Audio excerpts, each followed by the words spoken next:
একটা পোস্টার থাকে, যেই পোস্টারে আমার ছবি দেওয়া হয়, আমি নাকি ঈদের শুভেচ্ছা জানিয়েছি ছাত্রলীগের কেন্দ্রীয় কমিটির একজন হিসেবে। অথচ শুরু থেকে আজকে পর্যন্ত আমার জীবনে আমি কোনোদিন ছাত্রলীগের কেন্দ্রীয় কমিটি তো দূরের কথা, আমার বিশ্ববিদ্যালয়, আমার হল কিংবা অন্য যে কোনো ইউনিট, কোথাও আমার কোনোদিন কোনো পদ পদবি ছিল না। এর আগে ছাত্রলীগ তাদের জায়গা থেকে যখন আমি তাদের সমালোচনা করতাম, আমি যখন সরকারের সমালোচনা করতাম, তখন তারা আমাকে জামাত শিবির মনে করতো। তারা আমার পরিবারকে পর্যন্ত ফোন দিয়ে জিজ্ঞাসা করেছিল যে আপনার ছেলে জামাত শিবিরের সাথে সংশ্লিষ্ট কিনা। তারা তাদের জায়গা থেকে পরিবারকে, আমার বাবাকে পর্যন্ত কল দিয়ে এটা জিজ্ঞাসা করেছিল। তো তারা তাদের জায়গা থেকে এটা মনে করতো।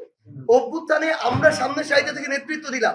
যেদিন প্রথম ৮-১০টা ছেলে এই অভ্যুত্থানে কিংবা এই কোটা সংস্কার আন্দোলনের প্রথম দাঁড়িয়েছিল, তার মধ্যে আমি একজন।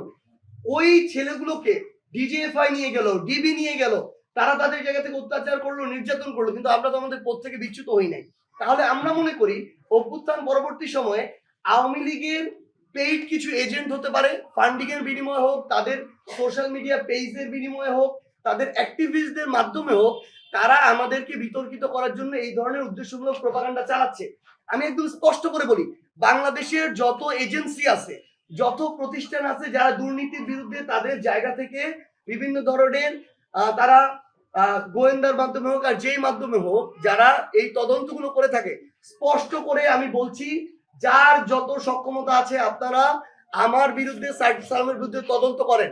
সেখানে যদি আপনারা কোনো প্রকার এই ১ থেকে ১.৫ বছরে বিন্দু মাত্র দুর্নীতির অভিযোগ আনতে পারেন, যা আইনগত ব্যবস্থা নেওয়া হবে আমি তাই মেনে নিব, আমার বিন্দু মাত্র কোনো সমস্যা নেই।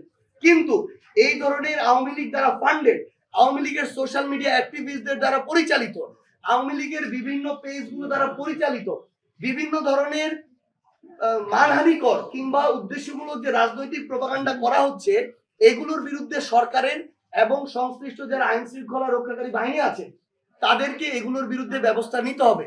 এগুলো যদি তারা না করে, তাহলে আগামীতে একটা সুষ্ঠু নির্বাচনের এটা অনেক বড় একটা অন্তরায় হবে।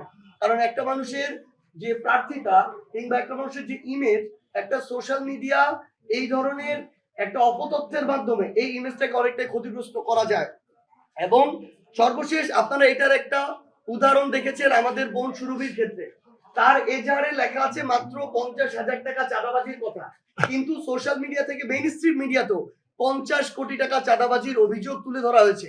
একটা মানুষের আত্মসম্মান থেকে শুরু করে সমাজে মুখ দেখানোর সকল কার্যক্রম বন্ধ করে দেওয়া হয়েছে এই প্রপাগান্ডা করে, কিন্তু এজাহারে দেখা গেল মাত্র ৫০,০০০ টাকা। আবার পরে দেখা গেল সেটারও কোনো সত্যতা নাই। একজন সো কল্ড জার্নালিস্ট তার জায়গা থেকে তাকে একটা কুপ্রস্তাব দিয়েছিল, সে রাজি হয় নাই দেখে এই কাজটা করা হয়েছে।